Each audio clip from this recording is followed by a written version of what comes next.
আমার মুসলমান বাবাজি, আমার বন্ধুগণ, আর লম্বা করব না রে বাবা, দিলের কানটা লাগায় শুনবেন, কোনো দিকে নজর নাই গো বাবা।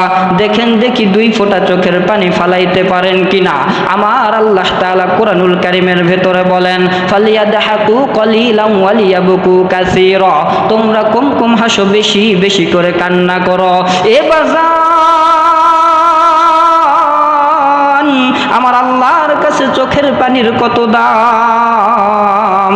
বিশ্ব নবী হাদিস শরীফের ভেতরে জানায় দেয়, যেই আল্লাহর গোলাম কোরআনুল কারীমের মাহফিলে বসিয়া, আমার ঘর মসজিদের ভেতরে বসিয়া একবার সুবহানাল্লাহ বলল, একবার আলহামদুলিল্লাহ বলল, এর সাথে চোখের ভেতরে পানি আনলো, চোখের ভেতর থেকে পানি ফালায়া দিল। এই পানিটা গালের মাঝখান পার হইতে না হইতে আমার আল্লাহ তার জিন্দেগির সমস্ত গুনাহ খাতাগুলোকে মাফ করে দেয়। এ গবর সুপার মুসলমান, আর কোন দিকে নজর নাই। বিশ্ব নবী মুহাম্মদুর রাসূলুল্লাহ সাল্লাল্লাহু আলাইহি ওয়াসাল্লামের মর্যাদা কি রকম গো বাজান। হযরতে আবু বকর সিদ্দিক রাদিয়াল্লাহু তাআলা আনহু বিশ্ব নবীকে সঙ্গে সঙ্গে করে লইয়া কোথায় জানি একটা সফরের উদ্দেশ্যে রওনা দিয়েছে।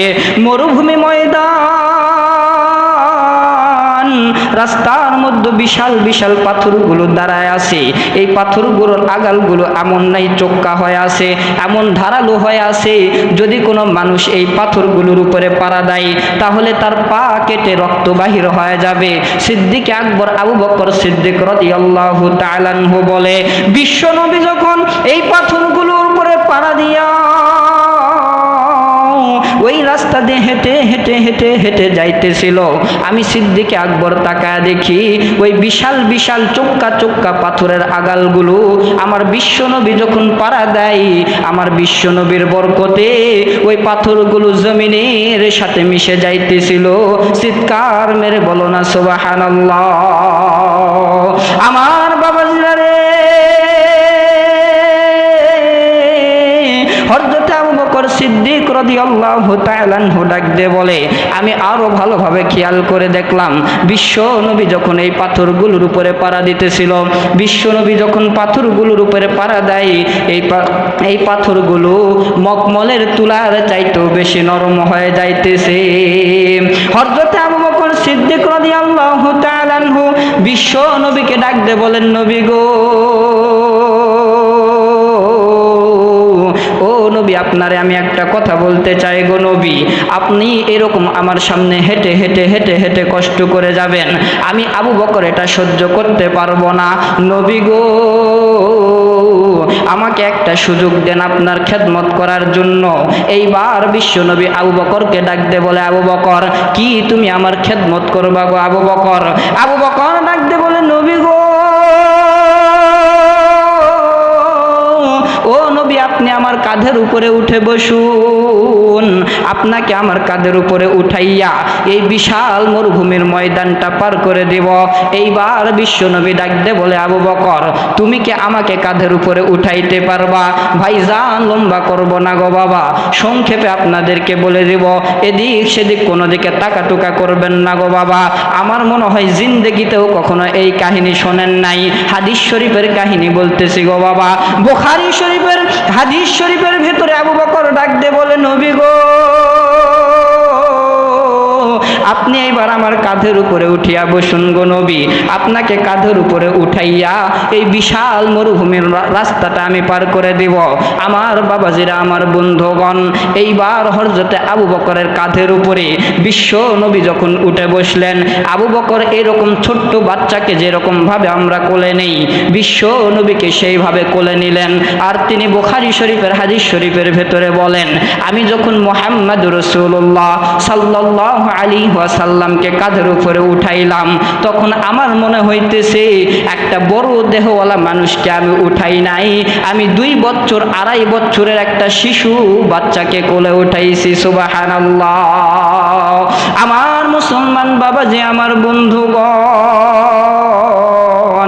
বিশ্ব নবীর এত বড় একটা ভারী দেহ, হাদিস শরীফের ভেতরে আসছে বিশ্বনবীর শরীরের ওজন 50 থেকে 60 কেজি হবে। এই রকম ওজনওয়ালা দেহকে আবু বকর যখন কাঁধে উঠাইছে মাত্র 2 কেজি 2.5 কেজি বাচ্চার মতন ওজন হয়ে গেছে। এই আবু বকর এখন বিশ্বনবীকে কাঁধে উঠাইয়া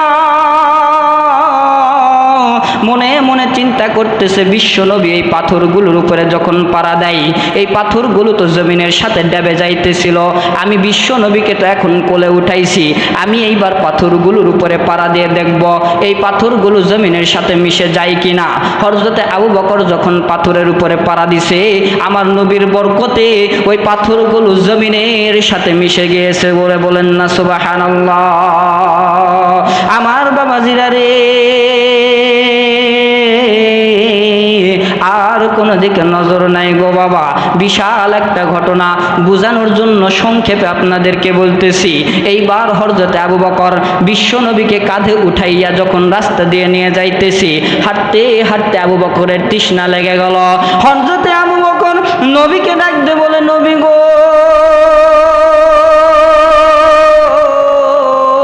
ও নবী, আমার তো পিপাসা পেয়েছে গো নবী, আমার তৃষ্ণার জ্বালায় গলাটা শুকে গিয়েছে।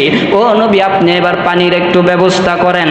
হযরতে বিশ্ব নবী মুহাম্মদ রাসূলুল্লাহ সাল্লাল্লাহু আলাইহি ওয়াসাল্লাম আবু বকরকে ডাক দে বলে, আবু বকর, এখন পানি কোথায় পাইবা? মরুভূমির ময়দানে কোথাও পানি নাই, তুমি আশেপাশে খোঁজাখুঁজি করে দেখো কোথাও কোনো বাড়ি দেখা যায় কিনা।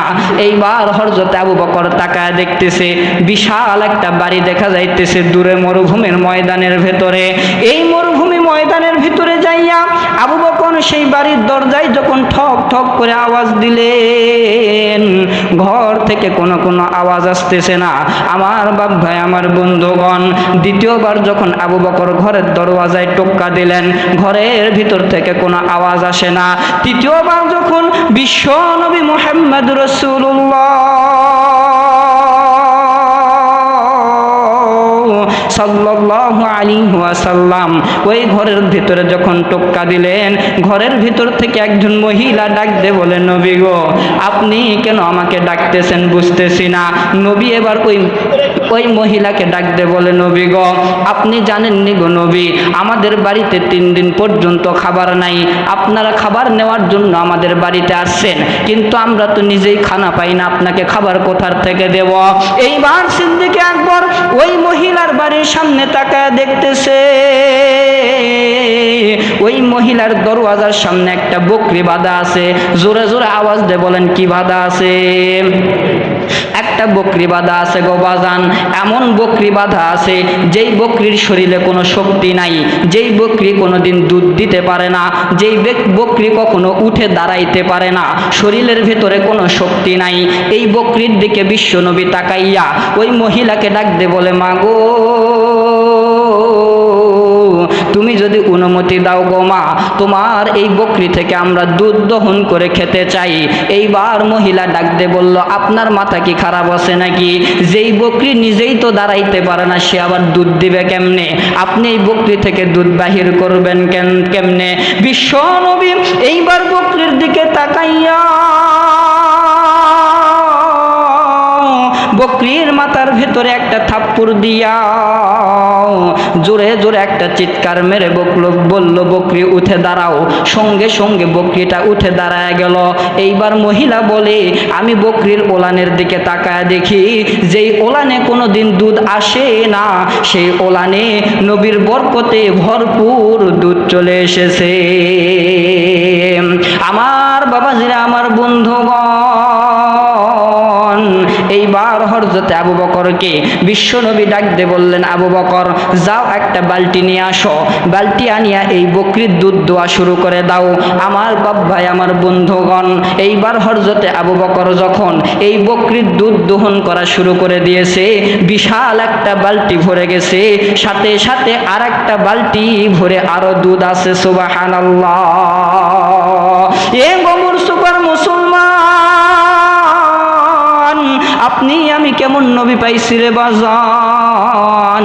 এখন আমরা চিন্তা করি নাই যেই নবীর বরকতে দুনিয়ার বুকে মানুষদেরকে আল্লাহ তাআলা পাঠাইছে, যেই নবীর বরকতে আমরা দুনিয়ার বুকে এত নিয়ামত পাইছি, যেই নবীর বরকতে আপনি আমি এত সুন্দর দুনিয়াতে নিয়ামতগুলো ভক্ষণ করতেছি, ও বাজান সেই নবীর সুন্নতগুলোকে আমরা অনুসরণ করি না রে বাজান। দেখেন দেখি বাজান কেমন ঘটনা ঘটে গেল। এইবার এই মহিলা ডাক দিয়ে বলে, ভাইজান আপনি কে? আপনারা তো আমি চিনি না গো ভাইজান। আপনি আমার বকরির মাথায় একটা থাপ্পড় মারার সঙ্গে সঙ্গে যেই বকরি উঠে দাঁড়াইতে পারে না, সেই বকরির শরীরের ভেতরে একটু শক্তি চলে আসলো, ওলানের ভেতরে দুধ কেমনে চলে আসলো? আপনি কে? আপনি কোথার থেকে আসছেন তাড়াতাড়ি বলেন। এইবার হযরতে আবু বকর ওই মহিলাকে ডাক দিয়ে বলে, আম্মা গো, ও আম্মা জান, আপনি মনে হয় চিনেন না, ইনি হইতেছেন দু জাহানের সরদার হযরতে মুহাম্মদুর রাসূলুল্লাহ সাল্লাল্লাহু আলাইহি ওয়াসাল্লাম। আমার বাপ ভাই, আমার বন্ধুগণ, এই মহিলা বিশ্ব নবীর পায়ে পড়ে গেলেন, পা জড়ায় ধরে কান্না করতেছে আর বলতেছে, নবী গো, আপনার মতন বরকতময় নবী পৃথিবীর বুকে দেখি নাই। আপনি নবী আমাদের সামনে আসছেন, আমরা বুঝি নাই গো নবী। আর আমি দেরি করতে চাই না, আপনি তাড়াতাড়ি আমার হাতে হাত দিয়ে আমাকে কালিমা পড়ে মুসলমান বানায় দেন। আমার বাবাজিরা, আমার বন্ধুগণ, শুধু তাই নয় গো বাবা, একটা হাদিসের কাহিনী আপনাদেরকে শোনাইলাম, হাজার হাজার হাদিসের ভেতরে কাহিনী আছে। আপনার আমার নবী যখন রাস্তা দিয়ে হেঁটে যাইতেন, রাস্তার সাইডে গাছগুলো বিশ্ব নবীকে সালাম দিত। শুধু গাছগুলো নয়, আপনার আমার নবী যখন রাস্তা দিয়ে হেঁটে যাইতো, পাথরগুলো পর্যন্ত আপনার আমার নবীকে সালাম দিত। তাহলে কেমন নবী পাইছি বাজান? সেই নবী পাওয়ার পরও যদি আপনি আমি দাড়ি কাটি, সেই নবী পাওয়ার পরও যদি শরীরে পাঞ্জাবি না ঢুকাই, সেই নবী পাওয়ার পরেও যদি মাথার ভেতরে টুপি না ঢুকাই, আপনার আমার মতন কপাল পোড়া দুনিয়ার বুকে আর কেউ হবে না। বলেন তো বাবা, সেই নবীর মহব্বতে দাড়িটা রাখা যাবে? জোর আওয়াজ দিয়ে বলেন, যাবে? দেখেন তো কে কে কথা বলতেছে না। যেই ব্যক্তি কথা বলবে না, বোঝা যায় ওই ব্যক্তির অন্তরে নবীর কোনো মহব্বত নাই। জোরে সুরে আওয়াজ দিয়ে বলেন, দাড়িটা রাখা যাবে? আরো জোরে বলেন, যাবে? আমার